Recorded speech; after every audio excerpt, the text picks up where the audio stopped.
Olá pessoal, bem-vindos a mais um episódio de Scout Talks. Este é um podcast da ProScout onde entrevistamos os principais intervenientes do jogo.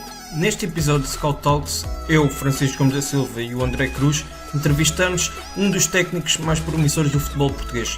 André David, de 33 anos, já passou pelo Turizense, Oliveira do Hospital, Bragança, Académico de Viseu, Gafanha e mais recentemente o Loures. André, antes de mais, bem-vindo a mais um episódio da Scout Talks. É um gosto enorme ter-te aqui connosco, um dos treinadores mais promissores do futebol português. Começaste muito cedo, foste treinador de formação, foste também treinador adjunto e desde 2011, 2012 que és treinador principal. Quais é que são as maiores diferenças que encontras entre o futebol de formação e o futebol sénior? Onde é que tiveste mais dificuldades nesta transição?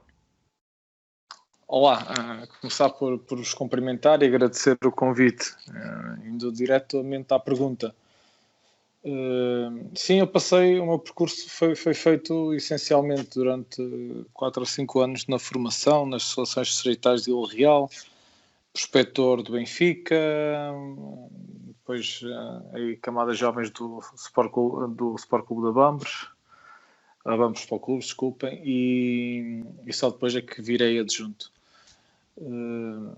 Naturalmente que a formação é completamente distinta daquilo que é o futebol sénior, não só naquilo que é a relação treinador-atletas, porque os miúdos estão aqui para crescer, para evoluir, para praticar muitas vezes a modalidade, não éramos equipas extremamente competitivas, e no futebol sénior a relação pessoal com os jogadores acaba por variar, porque visar a evolução, o crescimento deles, mas essencialmente visar o rendimento. Nas seleções distritais, a coisa aqui é um bocadinho mais, o nosso papel é um bocadinho mais redutor, visto que ser uma associação com praticantes de baixo nível qualitativo comparado com as melhores associações do país, em que a nossa tarefa é redutora, é tentar escolher os melhores, procurar que depois eles joguem com um curto período de tempo de trabalho em conjunto, para depois irmos ao Lopes da Silva. Pronto, foi um papel um bocadinho diferente, um bocadinho à margem daquilo que é o treino propriamente dito.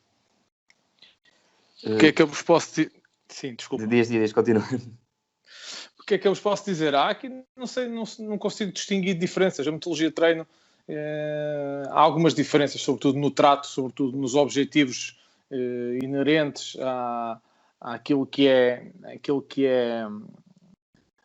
o jogo em si, ou seja, o aspecto formativo, a forma como nós lidamos com as crianças, porque elas pagam para jogar, entre aspas, pagando para jogar, de certa forma têm que ter aqui algum tempo de competição, aqui satisfazer de alguma forma para que estejam felizes, para que façam desenvolvimento, mas sobretudo para que em termos pessoais, em termos sociais, em termos cognitivos, sejam crianças que se desenvolvam, que cresçam, saibam estar envolvidas em grupo, algumas coisas que acabam por se perder e que muitas vezes com as novas tecnologias acabamos por perder. No futebol sénior, o nosso papel já tive em grupos diferentes, em papéis diferentes.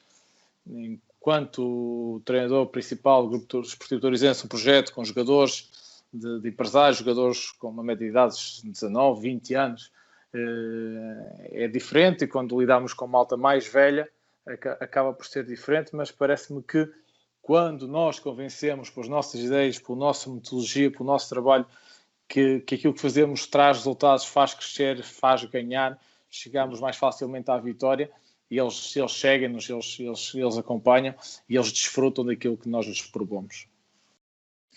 Falaste aí do Lopes da Silva e também da diferença que existe entre as várias associações. Como é que neste momento vês a formação em Portugal? As seleções também já têm conquistado alguns títulos, o Porto foi campeão da Youth League. Como é que vês o trabalho que é feito na formação?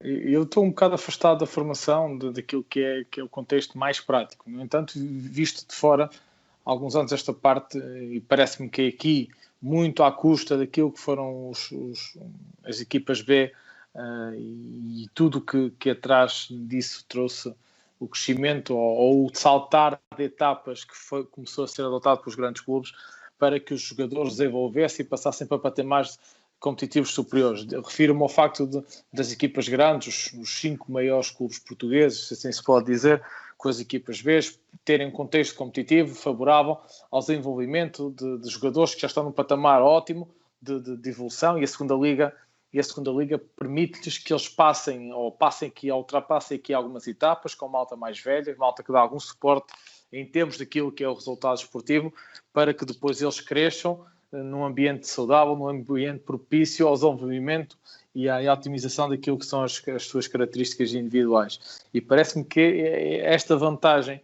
ao aparecer das equipas B neste nível competitivo, e agora eventualmente também do Sub-23, acabou por agarrar alguns jogadores que se perdiam naquele processo formativo que é o passado do Sub-19 para o futebol sénior, que muitas vezes havia aqui um hiato competitivo onde é que eles eram inseridos e de que forma é que eles competiam, e agora muitas vezes a primeira liga logo era muito difícil, outras vezes a segunda liga, não estando adequadamente integrados e supervisionados por um processo que as equipas controlam, que as equipas devem defender, também poderia ser difícil para integrar alguns destes jovens, e porque se nós pensarmos naquilo que são as características individuais da maior parte dos jogadores da segunda liga, aquilo que a maior parte dos treinadores e equipas procuram lá, como Bernardo Silva sendo emprestado a uma segunda liga, né, naquele contexto, naquela altura, eventualmente sendo mesmo um tratado e um craque a nível mundial, poderia ter aqui numa primeira fase alguma dificuldade,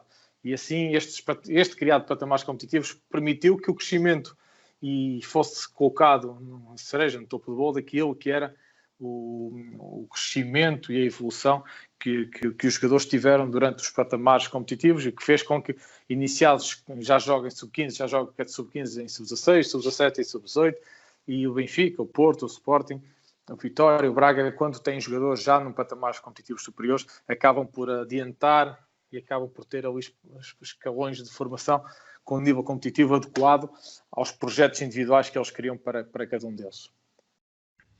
Muito bem. Tu há pouco falaste também sobre a questão do relacionamento com os jogadores, já num papel mais de treinador de séniores. Tu começaste muito jovem, o facto de seres um treinador muito novo nunca fez com que alguns jogadores olhassem para ti com alguma desconfiança? E como é que treinavas jogadores mais novos e mais velhos? E como é que combateste esta barreira em termos de idade, o facto de seres um jovem e treinares atletas com mais bagagem a nível de carreira e bem mais velhos do que tu quando começaste? Eu quando comecei tive a sorte, na altura com uma dificuldade bastante grande, porque a equipa onde eu estava inserido, o Torizense, estava abaixo da linha de água. Comecei também com um grupo de jogadores muito jovens e apanhei o grupo por baixo, o grupo a precisar de se agarrar a mim, a precisar de se agarrar a algo novo, algo diferente para sair daquela situação. E foram o que eles fizeram, e aí, naturalmente, fizeram também porquê? Porque eu acredito, pela nossa forma de trabalhar, pela nossa forma de lhes apresentar as propostas de trabalho, as propostas que nós temos para o jogo, a nossa ideia de jogo. Quando nós propomos, quando eles vivenciam, quando eles experienciam e as coisas correm bem, quando digo correr bem, ganhamos mais vezes, temos mais vezes vitórias, conseguimos angariar pontos, naturalmente os jogadores acreditam que aquilo que nós estamos a propor é o caminho correto. Quando acreditam que esse é o caminho correto, naturalmente agarram-se a isso e é muito mais fácil seguir. Quando, pelo contrário, desconfiam, atrás do desconfiar, mesmo que queiram confiar, mesmo que não haja malícia, atrás do desconfiar, não há um resultado positivo, consequentemente, vitórias e eles não sintam sucesso nas ações que têm, coletivo e individualmente, naturalmente eles aí vão ter mais dificuldades. Mas eu costumo dizer que, a minha experiência diz-me que, com o passar dos anos, nos clubes todos onde passei, os mais velhos foram naturalmente aqueles que mais desfrutaram da nossa ideia de jogo, daquilo que a gente propunha, entendiam, desfrutavam, protegiam, faziam com que as coisas caminhassem nesse sentido. A minha idade, agora já começa a não haver muitos jogadores mais velhos que eu nos locais onde passo, mas ainda há alguns, mas quando eu tinha 26 a 27, a minha idade naturalmente nunca foi um entrave. Nunca senti isso, porque naturalmente a minha forma de liderar, a minha forma de intervir, eu e da equipa técnica, em cada momento, com respeito, tratá-los como temos que tratar, e com respeito, com a dedicação, com a forma organizada como nós apresentávamos as coisas, levou a que eles acreditassem sempre naquilo que era o nosso trabalho. Estavas aí a falar também da ideia de jogo que propões para as tuas equipas, que normalmente são equipas que valorizam a posse de bola, um ataque posicional e, sobretudo, também o guarda-redes é parte fundamental naquilo que é o início da construção. Achas que esta é a fórmula, é a ideia de jogo que coloca a tua equipa mais próxima do sucesso? Nós acreditamos que, utilizando e tendo um guarda-redes capaz de o fazer, utilizando o guarda-redes como mais um na construção, nós conseguimos, quando pressionados, ter aqui algumas vantagens. Porque quando somos pressionados, utilizando o guarda-redes como superioridade, algo que algumas equipas, e muitas delas não o fazem, nós conseguimos, dessa forma, tirar vantagem e sistematicamente eliminar linhas defensivas e unidades que o adversário procura colocar atrás da bola. Se tiverem sucesso, e se depois nós conseguirmos de alguma forma evitar que eles sejam pressionantes, evitar que eles nos obriguem a bater, evitar que eles nos obriguem a ir para outro registro, quando as equipas recolhem, então aí nós também nós aí temos que ter outros argumentos e temos que trabalhar o jogo de uma outra maneira. Mas sim, sempre que pudermos, o guarda-redes é a peça fundamental, é o nosso primeiro atacante, é um jogador que nós queremos que tenha um papel importante, essencialmente naquilo que é defender, mas também naquilo que é a ligação à linha defensiva e a ligação ao controle do espaço em profundidade, para que a equipa possa jogar o mais alto possível no campo. Muito bem. Tu ano passado, quando chegaste ao Loures, a equipa não estava a atravessar um momento positivo, digamos assim.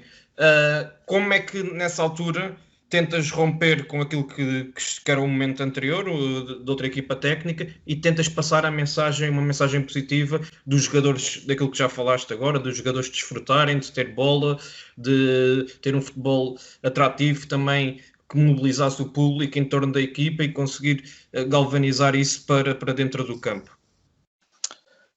O nosso papel, visto que entramos num determinado contexto em que temos rapidamente que conhecer onde estamos inseridos, a série onde estamos inseridos, o clube onde estamos inseridos, os objetivos que nós já conhecíamos que o clube tinha para o nosso trabalho e aquilo que é o grupo de trabalho, sendo um grupo de trabalho completamente novo, aqui trouxe-nos alguns problemas e alguma dificuldade de análise. O que é que nós fazemos? Porque eu acho que isto está acima de tudo. A nossa ideia de jogo está sempre acima de tudo e qualquer coisa. Ou seja, nós vamos para um clube, levamos a nossa ideia, procuramos modelar aquilo que é a nossa ideia com aquilo que são os jogadores que nós temos ao dispor. Não abdicamos disso. Naturalmente, procuramos ser conciliadores daquilo que é a nossa ideia e aquilo que é o resultado esportivo que nós ambicionamos ter. Ou seja, nós queremos começar a ganhar. O objetivo do nosso jogo, de jogar desta forma, é ganhar. Não queremos jogar bem, nós queremos ganhar, mas teremos uma forma e um método para ganhar, que é a nossa forma de jogar, aquilo que é a ideia que nós propomos. Sair curtos, ter mais bola que o adversário, sempre que conseguimos recuperar mais rapidamente a bola, o mais rapidamente possível a bola, nós recuperamos, chegar juntos ao ataque, para assim estar próximos para roubar, meter muita gente em zonas de finalização, para termos superioridade e termos vantagens enormes no momento de finalizar. Quando perdemos, agrupados, juntos, não deixar jogar por dentro do nosso bloco, obrigar o adversário a bater, obrigar o adversário a jogar mal, obrigar o adversário a ter muitos problemas no seu processo ofensivo, para recuperarmos rapidamente a bola e se conseguimos, quando recuperamos, rapidamente atacar, em pouco espaço estar na baliza contrária e fazer gol. Portanto, melhor se não conseguirmos, não desperdiçar um momento para atacar, aguardar, trabalhar o jogo para dessa forma nós conseguirmos fazer gol. No fundo, é isto. E nós procuramos rapidamente, em cada momento de treino, em cada dia de trabalho, meter aquilo que é a nossa ideia. Já percebemos também, de uma outra forma, quais são os atalhos, entre aspas, para otimizar a nossa forma de jogar e trabalhamos de forma dedicada todos os dias para isto. Naturalmente, nós quando entramos conseguimos fazer. Perdemos um jogo logo aos 92 minutos com o Vila Franquense. A seguir conseguimos empatar, depois ganhamos para a taça e depois não conseguimos, meteu-se o Sporting pelo meio, entretanto, e não conseguimos ter uma sequência de vitórias e começar a agarrar, porque, vivenciamos com algumas contingências que não são desculpa, mas que nos levou a adotar uma outra estratégia mais à frente para rapidamente chegarmos a uma maior eficácia no nosso jogo. Ou seja, um sintético muito fraco, um campo mais curto, que nos levou aqui depois, durante o campeonato, a ter algumas nuances diferentes. Mas rapidamente a malta conseguiu assimilar o que nós queríamos, começamos a ter mais bola, conseguimos dominar, a ter em quase todos os jogos 60% de posse de bola, mas nunca conseguimos. Foi ser uma equipa muito consistente. Ganhávamos fora, empatávamos em casa, ganhávamos fora, perdíamos em casa. Fomos metendo aqui em cada 2-3 jogos uma vitória, mas não conseguimos a consistência que a equipa precisava para rapidamente atalhar para um campeonato mais seguro. Quando o fizemos, acabámos por sair e pronto, já não damos sequência àquilo que era o nosso trabalho. Pegando nessa vossa ideia de jogo, normalmente quem a tem é muito apelidado de ser um romântico do futebol e que não é possível colocar uma equipa pequena a jogar à grande. É errado pensar que os jogadores do nível do Campeonato de Portugal, ou até mesmo alguns de Segunda Liga, não têm qualidade suficiente para um modelo que privilegie tanto a posse de bola? Eu acho que quando falamos sobre este aspecto, não é na qualidade individual que possa residir as principais dificuldades de uma ideia de jogo em que o jogo apoiado, curto, muitos passos entre nós, muito envolvimento de jogadores, uma equipa a não partir, a chegar junta.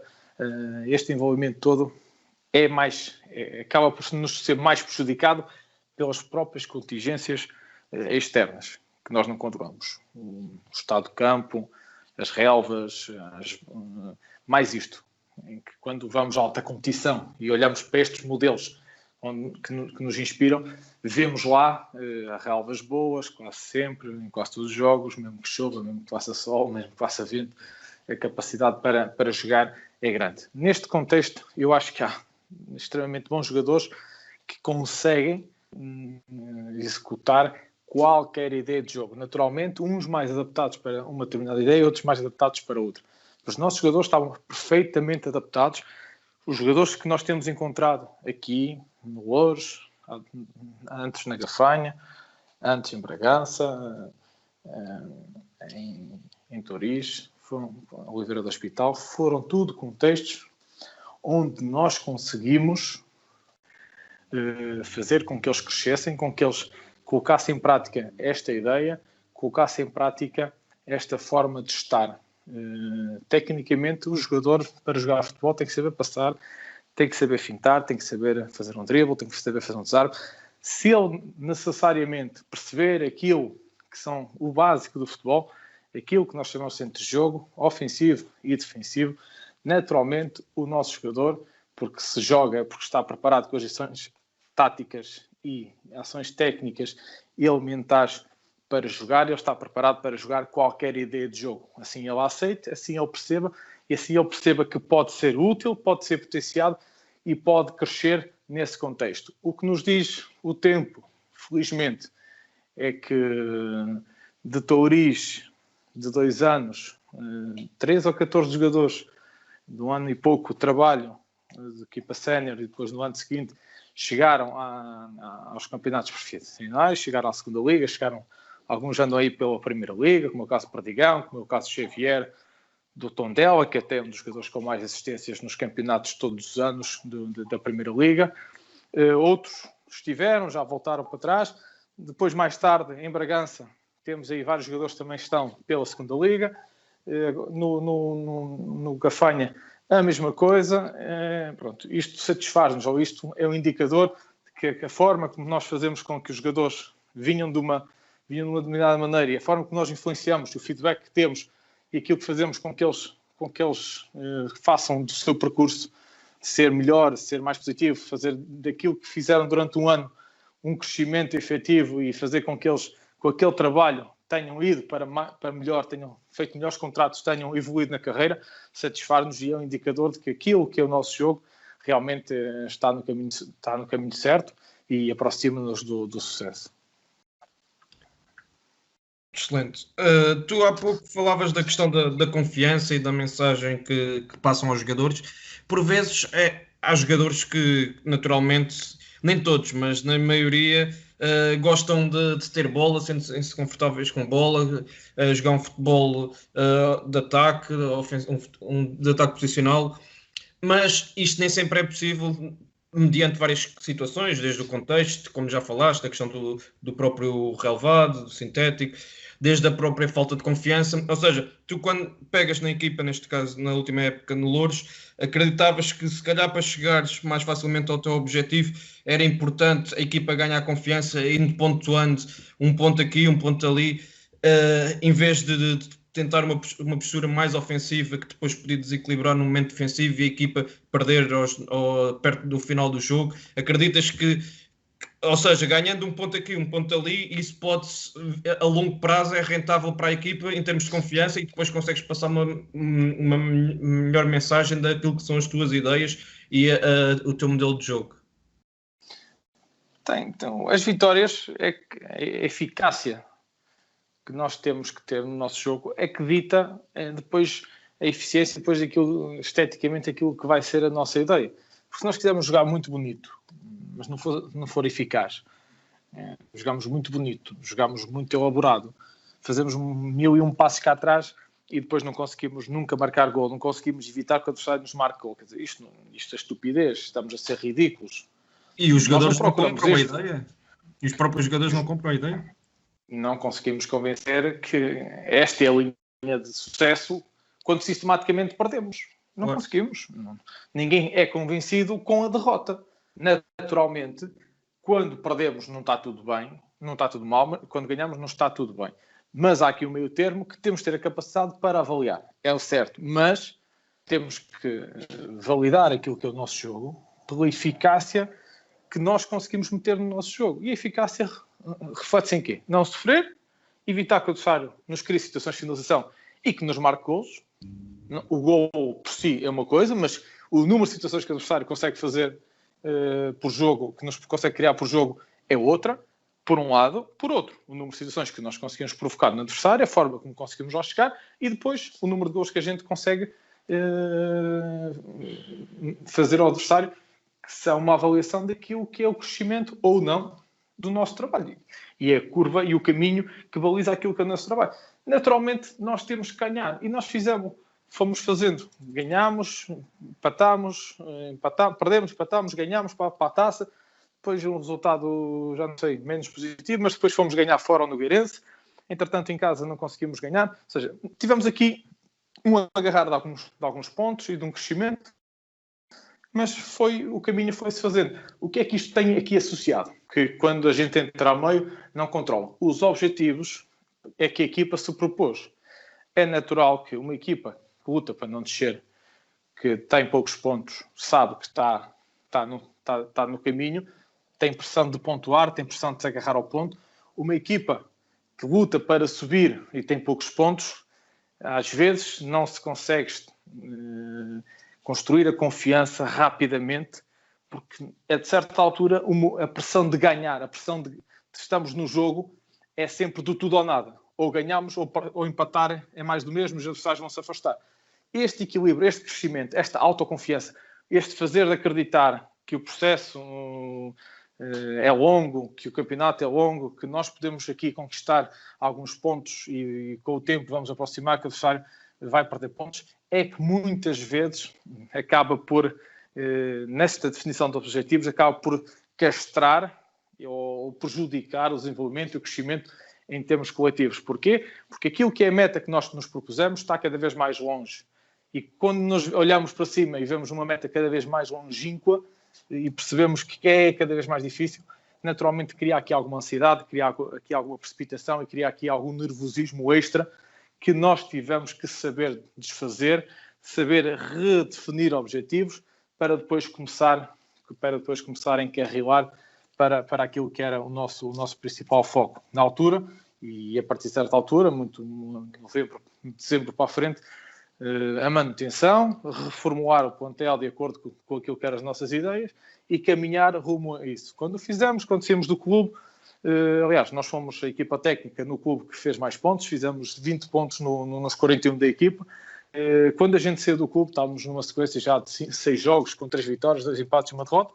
Se não tínhamos reforçado com 1 ou 2 elementos que identificámos, e a equipa estava a crescer, estava a evoluir, estava a aparecer com os níveis de confiança e níveis de maturidade no jogo que eram adequados. Mas isto conquista-se com algum tempo, com alguma calma, com o partir de muita pedra, porque o objetivo daquela equipa era subir, e isso castrou durante muito tempo aquilo que era a tranquilidade e aquilo que era o rendimento deles, porque o rendimento e a qualidade individual são completamente diferentes. Muitas vezes temos uma extrema qualidade individual, mas disso não se reflete no rendimento, porque há aqui uma série de fatores, confiança, tranquilidade, motivação, que mexem com o bem-estar dos jogadores.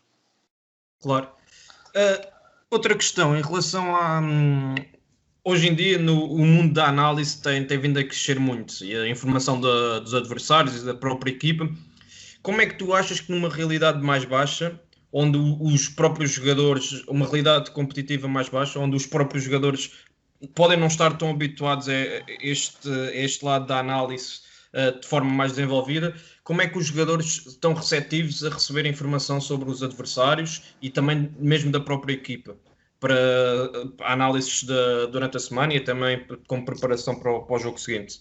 Sentiste alguma dificuldade ou seja, houve algumas reticências por parte dos jogadores por ser algo que não era normal acontecer nos últimos anos com outras equipas técnicas? Pois eu não sei como é que os outros trabalham, nem sei como é que se trabalha, ou vou tentando perceber como é que se trabalha a alguns níveis, mas sei como é que nós trabalhamos e como é que nós estamos identificados e padronizados no nosso trabalho. Nós sentimos que os jogadores não gostam que os chateamos, entre aspas, com muita informação constantemente. Está provado por vários estudos que os níveis de atenção para a informação numa sala, por exemplo, não são muito elevados. Por isso nós percebemos que é preciso compactar a informação. E o que é que nós fazemos? Sempre. Nós fazemos análise, fazemos aqui scouting a 3 níveis até. De jogadores, por um lado, para perceber o que é que no futuro podemos contar, nesse clube ou noutro qualquer, para nós, aquilo que é a análise de rendimento da equipa e aquilo que é a análise do adversário. Centrando aqui, se calhar, um bocadinho mais que na pergunta, no análise daquilo que é o adversário. Nessa análise do adversário, nós fazemos sempre os últimos 3 jogos do adversário na condição em que vai jogar contra nós, em casa ou fora, e o último jogo. O último jogo, aqui... Nós fazemos porque achamos que nesse último jogo pode haver aqui algumas boas paradas novas, alguma nuance tática nova que nós queremos, pronto, pode ter aparecido, pode vir a aparecer e nós não queremos estar desprevenidos. De qualquer forma, usamos 3 jogos, não temos um grande número de pessoas a trabalhar connosco, por isso usamos 3 jogos na condição em que vamos jogar contra o adversário, para perceber como é que o adversário, jogar em casa ou fora, o comportamento, a postura, e como é que ele se apresenta e que tendências é que tem. Quando temos, nesses jogos passados, alguma equipa que se assemelha à nossa forma de jogar, procuramos também substituir um desses jogos ou acrescentar essa informação contra adversários que jogam da mesma forma que nós, ou que têm um padrão de jogo semelhante ao nosso, para perceber como é que o adversário encaixa nessa forma de jogar, como é que o adversário se vai comportar nessa forma de jogar. Por exemplo, dizer-vos que este ano acabámos por jogar contra algumas equipas que tinham jogado com o Castelo Branco, o Benfica Castelo Branco, atacava com 3 defesas e defendia também com uma linha de 3 ou de 5, dependia. Nós observávamos muitas vezes, porque nós na construção utilizávamos 3 defesas também, muitas vezes, algumas vezes. E quando utilizávamos, queríamos perceber como é que o adversário se colocava, com uma linha de 5, com uma linha de 6, com uma linha de 4, não baixava as alas, e nós queríamos perceber que tipo de resistências é que íamos encontrar, para dessa forma reproduzir no treino aquilo que vai ser o contexto encontrado em jogo. E os jogadores, nós fazíamos sempre a análise deste trabalho. Para nós, à terça-feira, temos identificado aquilo que é necessário para o trabalho semanal e, em termos de nossa ideia, continuar a evoluir o nosso jogo e trabalhar no que correu mal e, estrategicamente, abordar o jogo seguinte, não fugindo, porque a estratégia faz parte daquilo que é a nossa ideia, o nosso modelo. Trabalhar isto para que as coisas corram nesse sentido. Quinta-feira ou sexta-feira, dependia de várias coisas, apresentávamos a análise ao adversário, o adjunto que fazia essa parte, mostrava à equipa a análise do adversário. No sábado, bolas paradas e pelo meio, se víssemos com o iPad que havia aqui uma outra questão que devíamos apresentar de forma informal, um dos adjuntos pegava, olha, vem cá, quero-te mostrar isto, quero-te mostrar esta solução para nós podermos ultrapassar isto ou aquilo. Era assim que a gente abordava o jogo. Ou seja, análise destes 3, 4 jogos, apresentação quinta ou sexta, sábado bolas paradas e depois no domingo já abordámos só apenas e só o jogo e a nossa forma de estar para o jogo, porque já tínhamos visto tudo o resto. Estavas aí também a falar dos teus adjuntos. Como é que tu estruturas a tua equipa técnica? Por exemplo, numa equipa em que o orçamento seja um pouco mais baixo, continuas a levar todos os elementos ou abdicas de algum? Naturalmente nós temos que procurar conjugar as coisas. O ideal é ter alguém com estas funções. Sou eu, alguém responsável, adjunto. Todos os meus adjuntos têm que ser fortes em termos de metodologia do treino, têm que saber o que é para fazer em termos metodológicos, ponto. Depois, um adjunto mais dedicado à condição física, treino preventivo, reforço, trabalho complementar. Um adjunto dedicado à análise do adversário, análise de rendimento da equipa. Um adjunto dedicado ao treino de guarda-redes. E depois tivemos mais um adjunto, uma malta dedicada também para operacionalizar o próprio treino. Também, se tivermos, como aconteceu numa ou duas vezes, ter alguns estagiários, utilizamos para também aqui ajudar na parte do scout. No fundo, dividimos as tarefas desta forma, mas há uma coisa que tem que ser clara para toda a gente que trabalha connosco.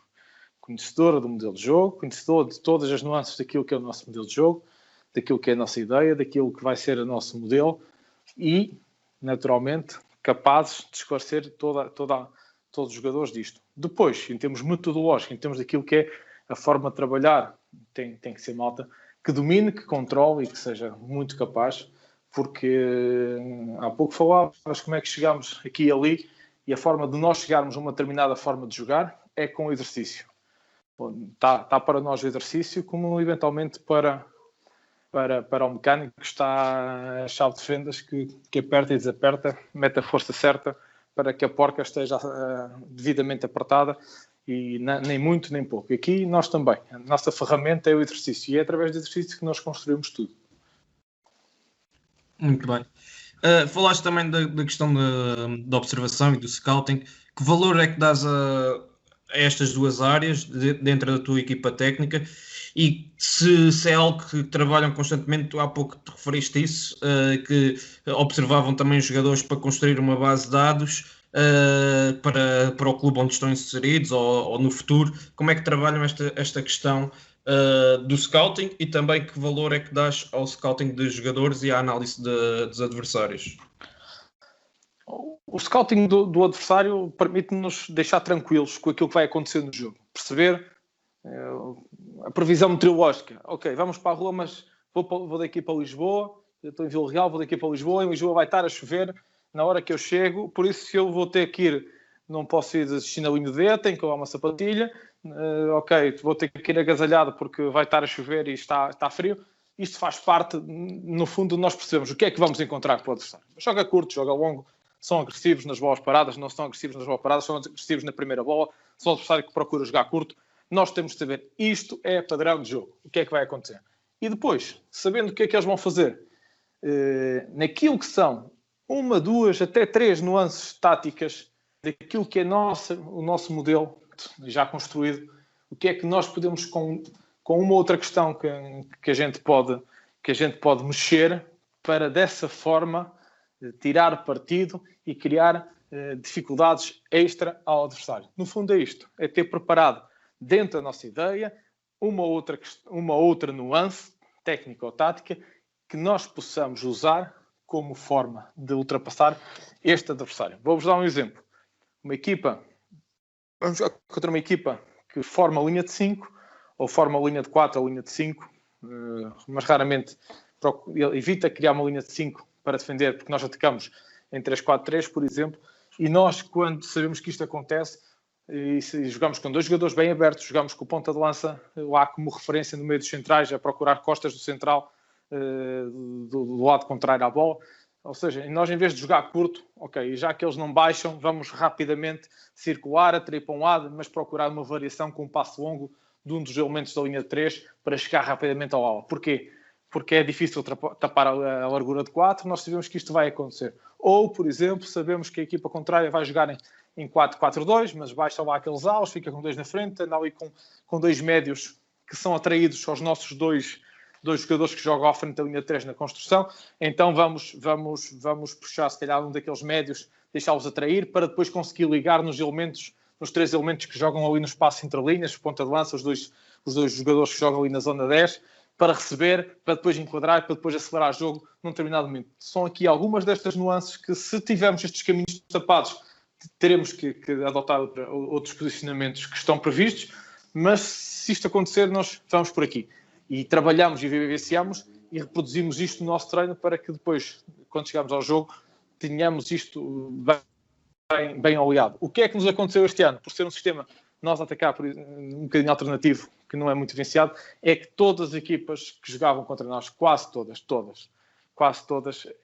adotavam uma forma de estar um bocadinho diferente e nós a meio tínhamos de ter aqui algumas alternativas para contrariar, porque aquilo que tinha sido scouting praticamente não nos servia de nada. Lembro de uma altura o Luís Castro ter dito isto, que numa altura no Porto aconteceu exatamente o mesmo e ele, a partir de certa altura, abandonou o scouting e dedicou-se única e exclusivamente à sua forma de jogar. Nós não o fizemos, mas sentimos que aqui havia, a certa altura, ou equipas que nos apareciam com linhas de 5 e linhas de 6, ou até linhas de 7 a defender, e nós já sabíamos, olha, as receitas ou forma, os mecanismos para ultrapassar esta malta vai ter que ser este ou aquele por aqui. Então, a certa altura já sabíamos bem. Eles prevemos que venham assim, mas podem não vir.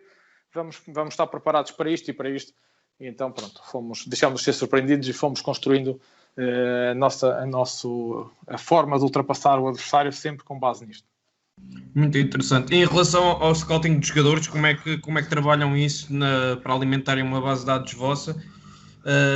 E se continuam a fazê-lo para um projeto futuro, se continuam a observar o Campeonato de Portugal e a Segunda Liga para referenciarem jogadores? No fundo é beber jogos, não só aqueles que observamos, não só o scouting que fazemos, também o facto de andarmos aqui há algum tempo, que vamos tendo de vários cantos do país já alguma referência constante daquilo que é qualidade individual.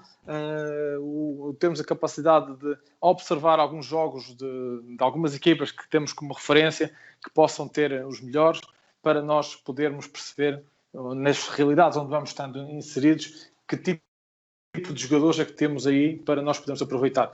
No fundo, durante o campeonato não nos permite, se calhar, ter aqui, a não ser o registro de quem joga contra nós, que nós vamos observando, e um ou outro destaque, que nós vamos percebendo, porque vamos acompanhando como é que está, como é que é a evolução de determinado jogador, e vamos ficando com esse registro. Ou quando ou quando estamos de fora, ter a percepção de ver alguns jogos, de ver alguns jogos, para perceber que tipo de jogadores, que rendimento é que está a aparecer, um ou outro destaque que esteja das equipas, como é que está a evolução, para termos sempre referenciados jogadores para o nosso registro, porque o nosso registro é o nosso registro, é o próprio nosso, e nós sabemos perfeitamente aquilo que queremos. Exatamente, pegando mesmo nisso, que tipo de jogadores é que vocês querem? Quais são as características que esses jogadores têm de ter para poderem formar parte da vossa equipa? Para vocês também os quererem? Tem que ser jogadores que não percam a bola, né? Esses são os melhores, geralmente. Já dizia Guardiola, né? Nem sou eu que digo. Jogadores que não percam, jogadores que queiram ter a bola, jogadores que sejam determinados, jogadores que sejam mentalidade forte, que ok, errei, mas a seguir, porque a nossa forma de jogar e obriga a errar, obriga muitas vezes a ter que ouvir umas assobiadelas da bancada, uns zunzuns da bancada. E nós temos, sempre que pudermos, perceber aqui o perfil psicológico, malta atrevida, malta determinada, malta que não abane ao mínimo problema. E isso é extremamente importante para que seja feito um crescimento depois de parte dos jogadores na nossa ideia de jogo. Agora, depois nós sabemos que queremos jogadores centrais que passem bem, guarda-redes que sejam fortes na baliza, mas que também passem bem para ser o primeiro atacante, centrais que possam ter capacidade não só defensiva, mas também ofensiva bastante forte, às vezes em detrimento de algumas qualidades físicas, mas se o pudermos ter, queremos determinadas qualidades físicas, naturalmente, a equipa quanto mais alta e mais agressiva também nesses momentos, tanto melhor, mas jogadores que passam, jogadores que liguem o jogo por dentro, jogadores que consigam tabular, jogadores que consigam nas alas, por exemplo, desequilibrar, ir para cima, rasgar, ganhar superioridade pela qualidade individual. Ok, se não pudermos ter essa malta, temos que, jogadores atrevidos, sobretudo nestas três, que não percam, atrevidos e capazes de errar, mas depois voltar a tentar executar e voltar a ser capazes de... Porque eu acho que isto é o que define o bom jogador do jogador muito bom. O muito bom erra agora, mas a seguir vai lá, quer fazer outra vez, dá cá a bola, eu estou aqui, dá cá outra vez, eu vou receber, vou enquadrar e vou novamente pegar no jogo e fazer o que eu tenho para fazer. Muito bem. E por falar em jogadores, já falaste disto assim de forma superficial, mas para desmistificar também para quem nos ouve, acreditas que existe um jogador de Campeonato de Portugal, um de Segunda Liga e um de Primeira Liga? Ou seja, se é as competições que obrigam os jogadores a ter a determinadas características, ou são os treinadores, os jogadores e as próprias ideias que determinam a forma como se joga em determinado campeonato e determinado contexto? Não, eu acho que há excelentes jogadores tecnicamente evoluídos, jogadores muito inteligentes, com uma capacidade de decisão brutal em todos os campeonatos. Naturalmente, quando eles estão preparados, quando eles cresceram, são integrados nos níveis competitivos superiores e nós vemos que eles rendem níveis competitivos superiores. Temos um caso. Chiquinho era um jogador extremamente atrevido, com um controle de bola fantástico, com uma capacidade para jogar, para meter o último passe, para decidir, para marcar bolas paradas. Já era assim no Gondomar, jogou contra mim, na altura, salvo erro, quando eu estava em Bragança, e ele era assim. A seguir foi para a Segunda Liga, cresceu, evoluiu, o seu jogo passou para um patamar competitivo superior. Dessa Segunda Liga foi para fora, voltou, foi para a Segunda Liga novamente, ainda cresceu mais enquanto jogador. E o resto do percurso já nós conhecemos. Foi parar Benfica, Moreirense, agora novamente Benfica, e não sabemos qual vai ser o crescimento e a evolução. Isto tem muito a ver com o potencial, a capacidade técnica, a capacidade, sobretudo, da tomada de decisão, que ele já evidenciava antes, mas os níveis competitivos, a velocidade com que as coisas acontecem, porque, no fundo, o que distancia o CNS da Segunda Liga, da Primeira e da Primeira, das equipas normais para as equipas melhores, é a forma como as coisas acontecem. Eles decidem mais rápido, batem mais rápido nas disputas, passam mais rápido, porque a qualidade técnica é superior. Uma altura falava com um treinador que esteve numa equipa B, depois esteve na equipa principal de um grande, que me dizia exatamente isto. André, eles no CNS, de certeza que numa IN 5x5 com apoios, perdem a bola em 5 minutos 4, 5, 6, 7, 8 vezes. 7, 8 vezes. Na Segunda Liga, uma equipa normal, boa, perde a bola 4, 5 vezes. Na equipa B, se calhar perdem a bola 2, 3 vezes naqueles 4 minutos. E na equipa principal, eles perdem a bola 1 ou 2 vezes. Quem começa lá dentro vê-se lixado. Ou seja, porquê? Porque o critério, a forma de passar, a capacidade para manter, a capacidade para decidir é realmente elevada, e isso parece-me a mim, pelo contexto. Tive CNS, tive Distrital, tive Segunda Liga, a forma como disputam, a forma como decidem, a forma como as coisas acontecem evolui, mas quem tem boa capacidade de decisão evolui com o nível competitivo e adapta-se perfeitamente e cresce com os níveis competitivos onde está inserido. O scout, apesar de ser uma atividade cada vez mais emergente, em Portugal parece ser ainda um pouco relegado para segundo plano e sobretudo nos escalões inferiores. Tu sentes isso, que o scout ainda é colocado de lado nos clubes?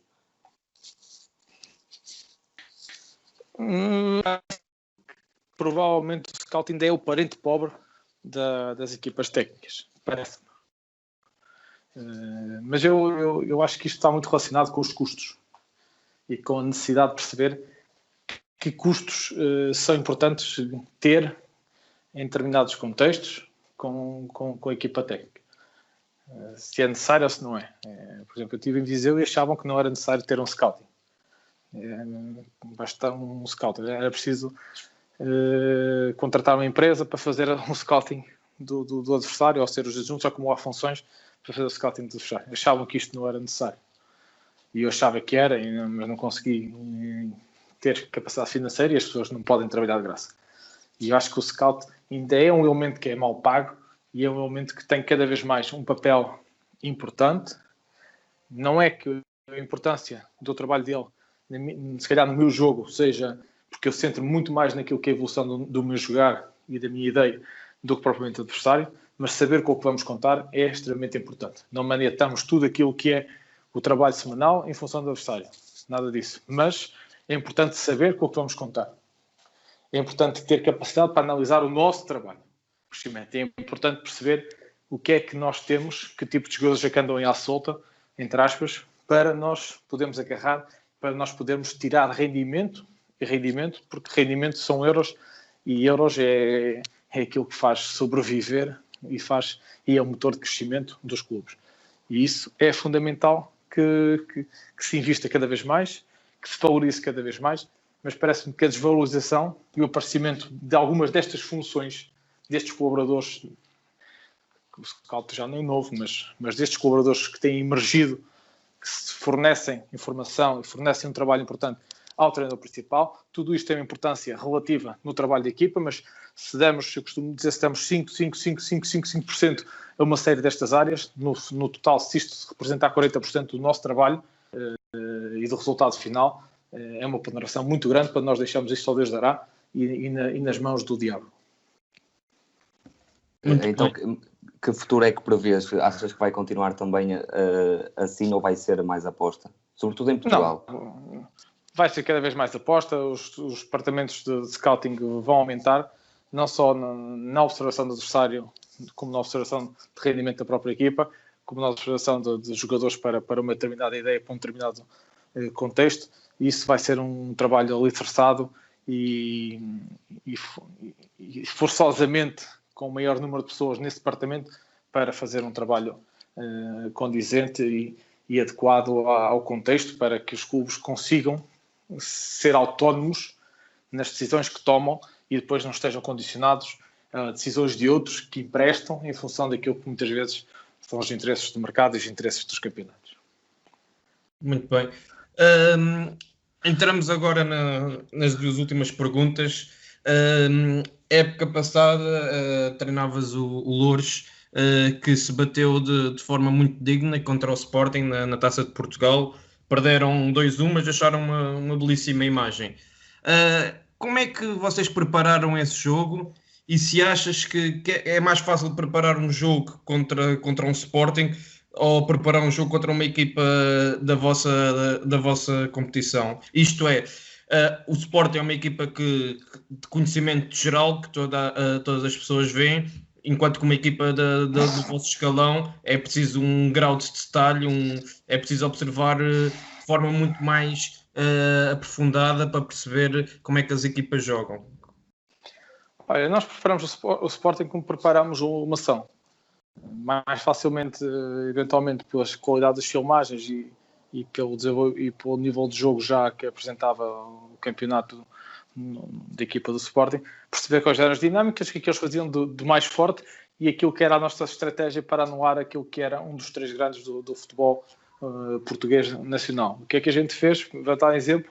Nesse jogo, sabíamos que o Sporting enchia de um lado e variava em passe longo do lado contrário, onde procurava rapidamente com o lateral e com o extremo que estavam abertos, envolvimentos e criação de superioridade numérica para depois criar situações de finalização.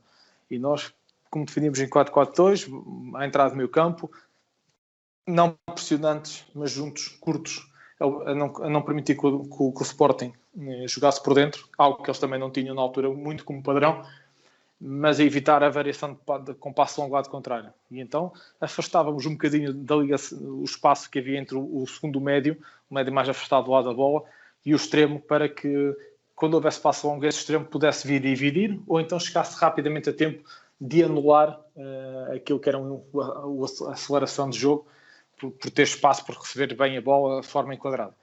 E nós fizemos, ou seja, com algum sucesso, um sucesso relativo bastante alto até, porque foram raras situações de finalização que o Sporting teve, raras as vezes conseguiu criar situações claras de gol, já não estamos a falar de situações de finalização gerais, mas claras de gol foram muito poucas, e acho que aí tivemos o sucesso garantido, mas não tivemos a obrigatoriedade, nem a sorte, no momento crucial, que era o final da primeira parte, que teríamos que ir 0-0 para o intervalo, de conseguir que o jogo chegasse lá dessa forma. Porquê? Porque na única vez que o Sporting ligou por dentro, naquele espaço que nós tínhamos aberto, de certa forma de propósito, para evitar o passo longo, Nani ligou com o Bruno Fernandes, e o Bruno Fernandes fez o que já fez a grandes guarda-redes, fez ao nosso um gol de fora da área e abriu o resultado.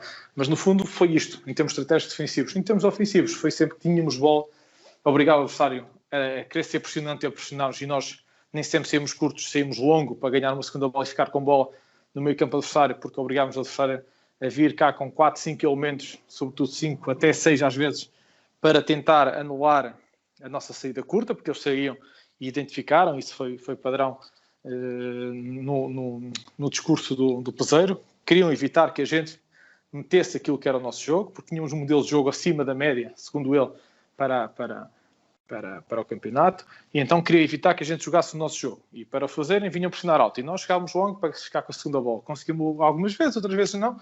Aí está, os duelos, a forma e a qualidade técnica, que nós fomos, de certa forma, perdendo, e pronto, e nem sempre conseguimos. Mas sempre pudemos, construímos, jogámos curto, retiramos a bola, fomos fiéis àquilo que era a nossa ideia, porque era a única forma de o fazer naquele momento. Não podíamos desvirtuar aquilo que era o nosso padrão, aquilo que era a nossa identidade, para um determinado jogo, porque aí estávamos a deixar de jogar aquilo que melhor sabíamos. E pronto, e foi desta forma que tivemos aqui algumas nuances que nós identificámos como importante e procuramos depois reproduzir no jogo. Lá está, perdemos, mas conseguimos tirar aqui uma avaliação de que, ok, podíamos ter feito mais, podíamos ter feito melhor, mas o adversário criou-nos muito pouco, não teve capacidade para fazer tanto quanto poderia ter feito, visto ser um dos grandes, e pronto. Isso foi um fator que nós identificámos como importante para continuar a trabalhar e continuar a evoluir e a crescer a nossa ideia. Muito interessante. Durante o jogo, várias vezes, eras apanhado pelas câmaras a sorrir e via-se que estavas satisfeito e a aproveitar o momento. É este nível que tu ambicionas alcançar, um nível do futebol do máximo escalão em Portugal? E quais é que são as tuas expectativas para o teu futuro em relação a isto? A felicidade tem a ver com a capacidade e a eficiência que a equipa tinha naquilo que eram os comportamentos. Estávamos a ver aquilo que era o nosso jogo contra um dos maiores do futebol português e a disputar o jogo até ao fim e a pôr os adjuntos do Peseiro a olhar para o relógio quando a gente faz o gol, significa, ou está bem ilustrado, parte do sucesso do nosso trabalho. A felicidade que eu tinha é a felicidade por estar a ter sucesso, porque 99% daqueles 99% dos casos, os jogos contra os grandes, nós iríamos perder, mas tínhamos que desfrutar, tínhamos que ser fiéis à nossa ideia, tínhamos que ser capazes de representar o nosso trabalho em campo. E isso foi a nossa grande vitória, porque isso fez com que muitos dos jogadores que ali estiveram se fizessem evidenciar junto de craques e junto de referências que eles próprios têm do futebol nacional. Isso é uma satisfação para nós também, para perceber que a nossa ideia, o nosso trabalho um dia vai ser premiado com a chegada a patamares competitivos superiores, disso não tenho dúvidas. E nós esperemos que isso aconteça o mais breve possível. André, muito obrigado pela oportunidade e pela tua disponibilidade. Foi um gosto enorme ter-te aqui no Scout Talks e esperemos que em breve possas regressar ao ativo e fazer aquilo que melhor sabes e que mais gostas. Obrigado a eu pelo convite. É um prazer falar do jogo, falar de futebol a todos os níveis com vocês. Dar-vos também uma palavra de incentivo para continuarem a desenvolver o trabalho que desenvolvem, não só com os podcasts, e dar a conhecer várias das individualidades do futebol nacional e a forma como se trabalha, a forma como se desenvolve alguns trabalhos, mas também pelo trabalho de observação e scouting e destaques que sistematicamente conseguem fazer. É um trabalho que eu valorizo imenso, que eu destaco como importante e como difícil de fazer, e por isso vocês estão de parabéns. É esse o caminho e eu acredito que o futuro vai trazer coisas boas. Muito obrigado. Obrigado por nos terem seguido em mais um episódio de Scout Talks. Sigam as nossas redes sociais no Facebook, Twitter, YouTube, Instagram e principalmente o nosso site em www.proscout.pt. Até à próxima!